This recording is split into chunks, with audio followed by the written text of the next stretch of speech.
Hi.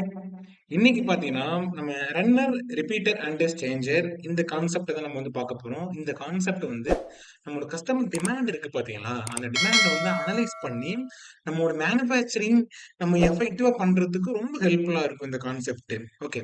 இப்போ runner, repeater, stranger இத ஒரு ஆர்ஆர்எஸ் அப்படிங்கிறத ஷார்ட்டா நம்ம சொல்லலாம்.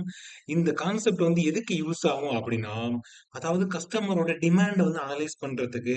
இப்ப கஸ்டமர் என்ன பண்ணுவாங்க, நமக்கு ஒரு டிமாண்ட் குடுத்துருவாங்க. எனக்கு 1000 வேணும், 2000 வேணும், 10,000 வேணும் அப்படின்னு சொல்லிட்டு. அவங்க டிமாண்ட் அனலைஸ் பண்ணிட்டு, அதுக்கு தகுந்த மாரி புரொடக்ஷன ஷெட்யூல் பண்றதுக்கு ரொம்ப ஹெல்ப்ஃபுல்லா இருக்கும் இந்த கான்செப்ட். இதுல ரன்னர் அப்படின்னா என்ன? இங்க பாருங்க. Products with regular consistent demand and sufficient volume to justify dedicated resources. அதாவது பாத்தீங்க அப்படின்னா, இந்த இந்த கான்செப்ட் இந்த டிமாண்ட பொறுத்தளவு கஸ்டமர்ட்ட நமக்கு ரெகுலரா டிமாண்ட் வந்துகிட்டே இருக்கும். நம்ம என்ன பண்ணுவோம்னா, அதுக்கான டெடிகேட்டட் ரிசோர்ஸ வச்சு நம்ம புரொடக்ஷன் பண்ணி குடுத்துக்கிட்டே இருப்போம். அது ஒரு ஃப்ளோல போயிட்டே இருக்கும். இத நம்ம ரன்னர் அப்படின்னு சொல்லுவோம். ஓகே. இப்போ ரிப்பீட்டர் அப்படின்னா என்ன? ரிப்பீட்டர் அப்படிங்கிறது products with regular demand but at a volume that does not justify dedicated resources. அதாவது இது ரன்னர கம்பேர் பண்ணும்போது, இங்க பாத்தீங்கன்னா, அந்த புரொடக்ஷன் வால்யூம் இருக்கு பாத்தீங்களா, டிமாண்ட் கொஞ்சம் வேரியேஷன் ஆயிட்டே இருக்கும். அப்போ சடனா நம்மால என்ன பண்ண முடியாதுன்னா, ஜட்ஜ் பண்ண முடியாது. நமக்கு என்னென்ன ரிசோர்ஸ் வேணும் அப்படிங்கிறத. ஓகே. இப்போ லாஸ்ட் ஒன் ஸ்டேஞ்சர். ஸ்டேஞ்சர் அப்படின்னா என்ன? Products with erratic demand or low volumes. அதாவது பாத்தீங்கன்னா, எராடிக் டிமாண்ட் அப்படின்னா சடனா வரும், சடனா வராது டிமாண்டு. அப்ப எப்பயாவது அதாவது இயர்லி ஒன்ஸ் குடுப்பாங்க. அந்த மாரி டிமாண்டா இருக்கும். இப்ப இங்க ரன்னர் அப்படிங்கிறது ஒரு ஃப்ளோல போயிட்டே இருக்கும். இது ரிப்பீட்டர் அப்படின்னா ஒரு சீசன் மாரி தான். ஒரு சீசன்ல வரும். அடுத்த சீசன்ல பாத்தீங்கன்னா டிமாண்ட் குடுக்க மாட்டாங்க. இது சடனா வரக்கூடியது ஸ்ட்ரேஞ்சர். அத நம்ம எதிர்பார்த்திருக்கவே மாட்டோம். சடனா ஒரு கஸ்டமர் நமக்கு என்ன பண்ணுவாங்கன்னா, ஒரு டிமாண்ட குடுத்து பண்ண சொல்லுவாங்க. இதெல்லாம் ஸ்ட்ரேஞ்சர்ல வரக்கூடியது. ஓகே. இப்ப அதுக்கு ஒரு சில எக்ஸாம்பிள் பாத்துரலாம். இப்ப இங்க பாருங்க. Demand variability. இங்க லோ அண்ட் ஹை இருக்கு. ஓகே. இப்ப இங்க பாத்தீங்கன்னா வால்யூம். Low and high.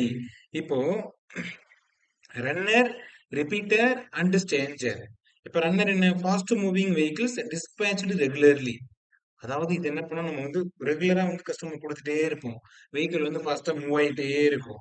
இங்க பாத்தீங்கன்னா ரிப்பீட்டர பொறுத்தளவு சீசனல் டிமாண்ட், டிஸ்பேட்ச் பீரியாடிக்கலி ஒரு டைமுக்கு தான் நம்ம என்ன பண்ணுவோம், டிஸ்பேட்ச் பண்ணி அனுப்புவோம். எல்லா டைமும் அனுப்ப மாட்டோம். இதெல்லாம் பாத்தீங்க அப்படின்னா stranger. Scattered and demand, dispatched sporadically. அதாவது பாத்தீங்கன்னா எப்பயாவது ஒன்ஸ் தான் நம்ம அனுப்புவோம். இதெல்லாம் பாத்தீங்கன்னா ரொம்ப டிமாண்ட் வேரியபிலிட்டி ரொம்ப ஹையா இருக்கும். அதாவது 1 கேட்பாங்க, சடனா 100 வரும். அடுத்தது பாத்தீங்கன்னா 10 கேட்பாங்க. இதெல்லாம் பாத்தீங்கன்னா ஒரு கன்சிஸ்டன்டா 200ன்னா 200ல போயிட்டே இருக்கும்.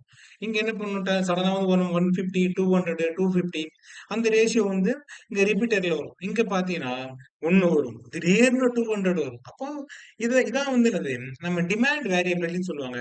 இத நம்ம ஈஸியா அனலைஸ் பண்ணோம் அப்படின்னா, நம்ம புரொடக்ஷன் ஷெட்யூல் பண்ணி புரொடக்ஷன் பாத்தீங்கன்னா நம்மளால ஈஸியா பண்ண முடியும். ஓகே. இப்போ நெக்ஸ்ட் ஒன் இங்க பாருங்க. ஒரு எக்ஸாம்பிள் கிராஃப் இருக்கு. இப்ப இதுல பாத்தீங்க அப்படின்னா, இங்க பாருங்க. ஸ்ட்ரேஞ்சர் என்ன இருக்கு? ரொம்ப வேரியேஷன் ரொம்ப அதிகமா வந்திருக்கு. இங்க ரிப்பீட்டர பொறுத்தளவு வேரியேஷன் இல்ல.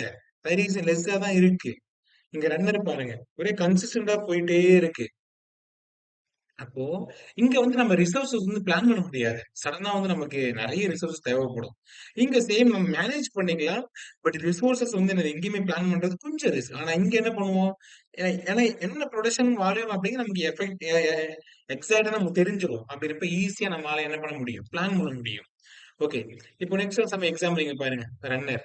அப்படியே ஒரு ஃப்ளோல போயிட்டே இருக்குங்க வண்டி. ஆனா இங்க பாருங்க ரிப்பீட்டர்ஸ பொறுத்தளவு பார்த்தீங்க அப்படின்னா, கொஞ்சம் என்னது நம்ம வேரியேஷன் இருக்கும். லைட்டா வேரியேஷன் இருக்கும். ஆனா ஸ்டேஞ்சஸ் அப்படி கிடையாது. வேரியேஷன் ரொம்ப அதிகமா இருக்கும். இதெல்லாம் நம்ம ஷெட்யூல் பண்ணுவோம். எப்பயாவது ஒன்ஸா குடுப்பாங்க. ஓகே. இதான் இந்த runner, repeater and stranger concept. இந்த கான்செப்ட்ட பேஸ் பண்ணி உங்களோட டிமாண்ட் அனலைஸ் பண்ணி உங்களோட ஏரியாவுல நீங்களும் புரொடக்ஷன் பண்ணுங்க. ஈஸியா உங்களோட புரொடக்ஷன் டார்கெட்ட உங்களால அச்சீவ் பண்ண முடியும். இந்த வீடியோஸ் எப்படி இருந்துச்சு அப்படின்னு சொல்லிட்டு மறக்காம கீழ கமெண்ட் பண்ணுங்க. இந்த வீடியோஸ் பிடிச்சிருந்தா உங்க ஃப்ரெண்ட்ஸ் எல்லாத்துக்குமே ஷேர் பண்ணுங்க. இதே நெக்ஸ்ட் இன்ட்ரஸ்டிங்கான வீடியோல அடுத்து மீட் பண்ணுவோம். பை.